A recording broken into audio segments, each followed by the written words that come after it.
સુરેન્દ્રનગર જિલ્લાના મૂળી અને થાનગઢ તાલુકામાં ચાલતી ગેરકાયદેસર ખનીજ ચોરીને નાબૂદ કરવા માટે તંત્ર દ્વારા ટેકનોલોજીનો આશરો લેવામાં આવ્યો છે। સુરેન્દ્રનગરના ડેપ્યુટી કલેક્ટરે ખનીજ માફિયાઓ પર કડક નજર રાખવા માટે હવે ડ્રોન કેમેરાનો ઉપયોગ શરૂ કર્યો છે। તંત્ર દ્વારા અત્યાર સુધીમાં ગેરકાયદેસર રીતે ખોદવામાં આવેલા 1000 જેટલા ખાડાઓ પૂરી દેવામાં આવ્યા છે।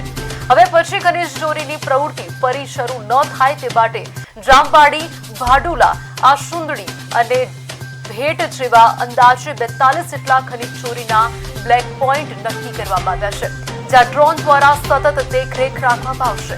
આ ઉપરાંત જિલ્લાના મોટા 50થી વધુ ખનીજ માફિયાઓ સામે ટૂંક સમયમાં જ તડીપાર અને કહી શકાય કે લેન્ડ ગ્રેબિંગ જેવી કડક કાયદાકીય કાર્યવાહી હાથ ધરવામાં આવશે, જેને પગલે ખનીજ ચોરોમાં ભારે ફફડાટ વ્યાપી ગયો છે।